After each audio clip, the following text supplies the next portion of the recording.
Hello everyone, this is Ayush Kesavani, intern at Sparks Foundation, CRIP program, March 2020 batch. In this video, I'm going to explain task 3, that is exploratory data analysis retail.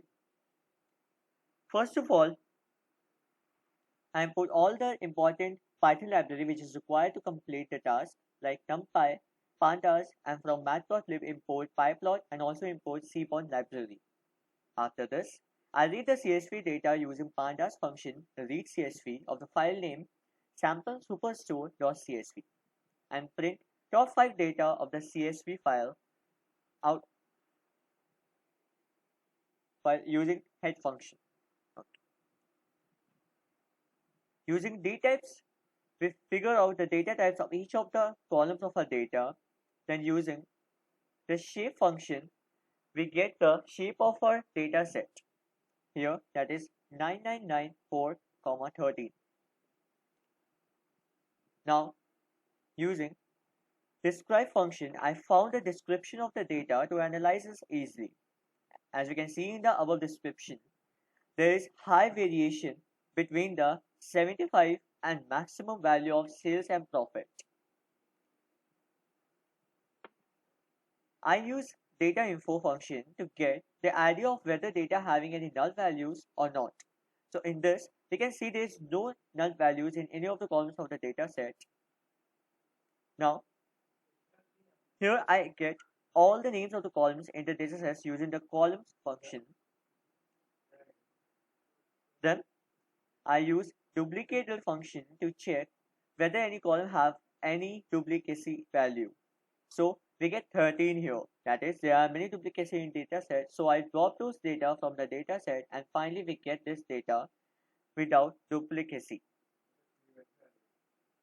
Now here I analyze the segment of people who buying for supermarket and plot the chart for better understanding.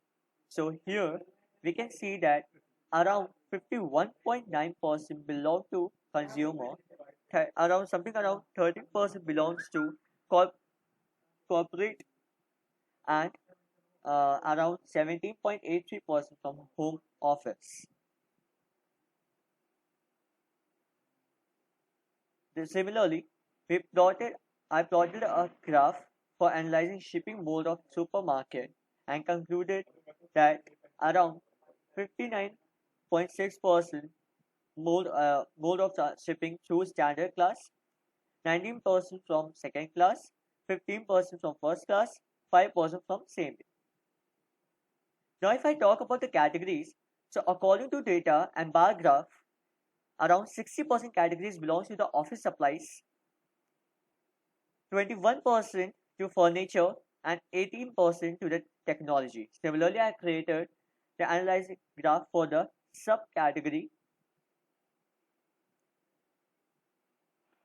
as you can see in the desktop. Now, this data visualization using pair plot for postal code, sales, quantity, discount, profit for understanding the variation of data, and then there I used correlation function to find a pairwise correlation of all the columns in the data frame as you can see.